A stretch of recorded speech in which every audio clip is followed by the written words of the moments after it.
राम राम सा किसान वीरों, में हूँ सुनील साई, कृषि अधिकारी डिग्गी। और आज आप मेरे पीछे देख रहे हो कि लैंड प्रिपरेशन हो रहा है। अगली क्रॉप, नेक्स्ट क्रॉप कौन सी होगी? गेहूं होगी। तो उसके लिए खेत तैयार हो रहा है।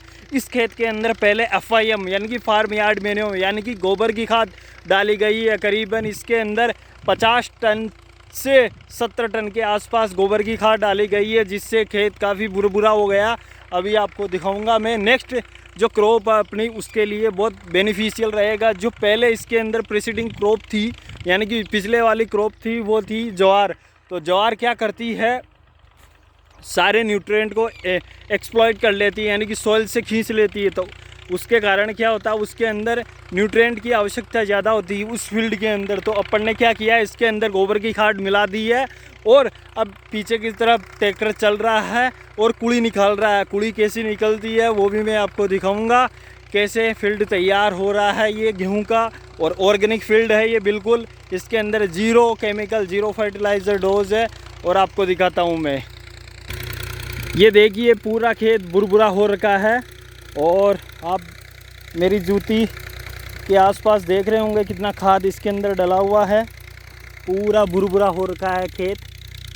और अच्छी क्रॉप के लिए खाद डालना बहुत आवश्यक है, आवश्यक नहीं अति आवश्यक है। अगर अपन ने किसी फील्ड से, अगर अपन ने किसी खेत से अगर 5 ट्रॉली चारा लिया है तो आप उसके अंदर 10 ट्रॉली खाद मिलाओ। 5 नहीं, आप 10 मिलाओ उसके अंदर। उससे क्या होगा, जो अपन ने चारा लिया है, कार्बन लिया, नाइट्रोजन रेशियो अपन ने लिया, उसे कार्बन नाइट्रोजन रेशियो ही बोलते हैं अपन साधारण भाषा में अगर कहें तो। यानी कि चारा लिया है, उसको डाइजेस्ट करने के बाद में जो खाद होता है चारे का ही, वो कन्वर्ट रूप है, वो खाद में बदल गया। अब तो अपने को उससे दुगनी मात्रा में ये खेत के अंदर डालना, ताकि अपने खेत की ऊर्जा वापस रीस्टोर हो जाए, यानी कि खेत वापस अपना ताकतवर हो जाए। आप समझे नहीं तो आपको और देसी भाषा में मैं समझाता हूँ। सपोजिंग दैट, अगर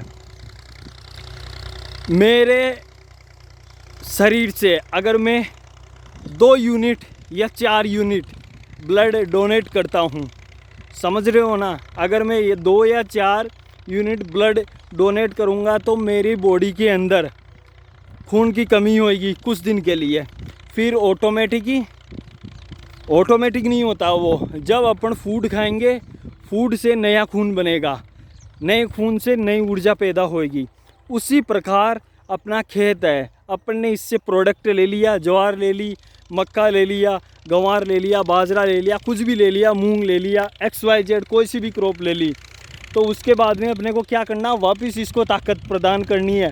तो अपन इसमें खाद इसलिए डालते हैं, इसलिए खाद अति आवश्यक होता है खेत के लिए।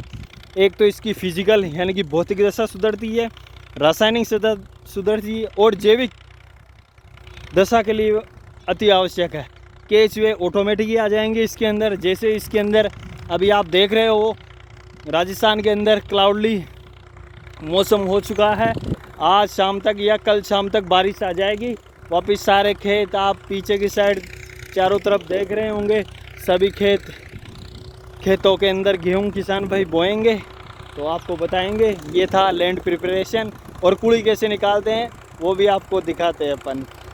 ये देखिए यहाँ पे कुड़ी निकली हुई है, तो ये लकड़ी का टुकड़ा लेते हैं और डेप्थ देखते हैं इसकी, कितनी डेप्थ तक कुड़ी निकाली हुई है।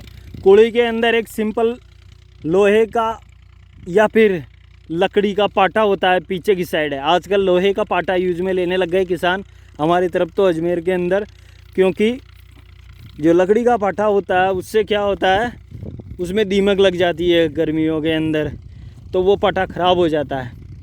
तो उसका अल्टरनेट निकाला अब कुड़ी लोहे की। उससे क्या होता है, उसके जंगी लगता है तो उसके प्राइमर करके, कलर वलर करके वो इतना होता नहीं है, और उसकी सेल्फ लाइफ भी बढ़ जाती है।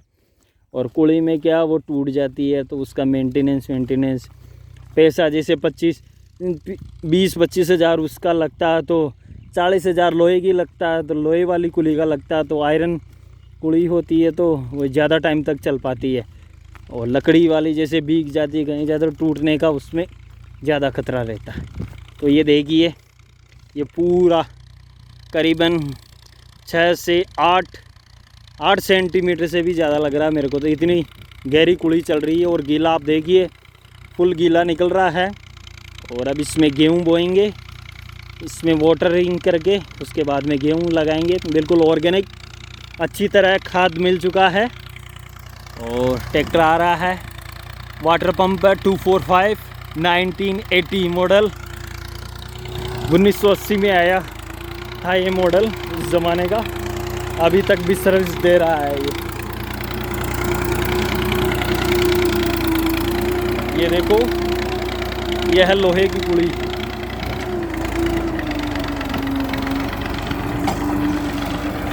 इसमें ब्लेड होती है एक आगे की तरफ, ये ब्लेड अंदर से जो भी डंडल वंडल होती है उसको डिस्ट्रॉय करती है। और ये कुड़ी है लोहे की, बिल्कुल मजबूत, दोनों हाथों से उठा भी सकते हैं इसे, साइडों से अगर बैठ जाती है तो इजी वे से। और बिल्कुल सिमेट्रिकल कर देगा ये खेत को, बिल्कुल कहीं पे भी ऊपर नीचे होगा उसे एकसार कर देगा ये बिल्कुल। और आप देख रहे हो काफ़ी सारे बगुले आ गए खेत के अंदर। दिन में अपन कृषि क्रियाएं करते हैं, उनका यही लाभ है। बगुले आ जाते हैं तो हानिकारक जीवों को, जैसे कि वाइट गर्भ हुई, मोल सिक्रेट हुआ, खसारी हुई, एफिड के कहीं पे जेसिड के अंडे हो जाते हैं चूसने वालों के, तो उन कीड़ों को ये खा जाते हैं। और जैविक तरीके से इंसेक्ट पेस्ट भी कंट्रोल होता है। इसलिए अपने को कृषि क्रियाएं सुबह या तो 8-9 बजे के आसपास करनी चाहिए। वाटरिंग भी अपने को अर्ली मॉर्निंग करनी चाहिए, क्योंकि सुबह सुबह बगुले भूखे रहते हैं तो खेत में आएंगे और इनका नाश्ता भी हो जाएगा। वो देखो वहाँ पर आपको देख रहे होंगे ढेर सारे बगुले बैठे हैं, सफ़ेद सफ़ेद कलर के बताते हैं, वो बैठे हैं। वहाँ पे वाटरिंग हो रही है फील्ड के अंदर। और यहाँ पे प्लोइंग कुड़ी, प्लंकिंग बोलते हैं इसे, प्लंकिंग इंग्लिश में। धान में करते हैं प्लंकिंग, यानी कि पाटा लगाना। तो इससे ये रिज़ल्ट निकलता है कुड़ी से। एक तो अपना खेत ऊपर नीचे है तो वो अक्सार हो जाता है, यानी कि समतल हो जाता है। दूसरा, जो पुराने वाला पोर्शन है, कोई भी जैसे कि सरसों, ये अपने ज्वार का तूड़ा हुआ, उसकी जड़ हुई, उनको ये काट देता है ताकि वो टूट जाए, डिकम्पोज जल्दी हो जाए सॉइल के अंदर और उनका खाद जल्दी फास्ट बन जाए। और नमी को सिंचित करने के लिए कुड़ी अति आवश्यक है। अगर अपन कुली चला देते हैं खेत के अंदर तो हमारी नमी वहीं की वहीं रह जाएगी। फिर अपने को पानी खेत में देना इतना ज़रूरी नहीं होता है, कम पानी से भी अपन काम हो सकता है अपना।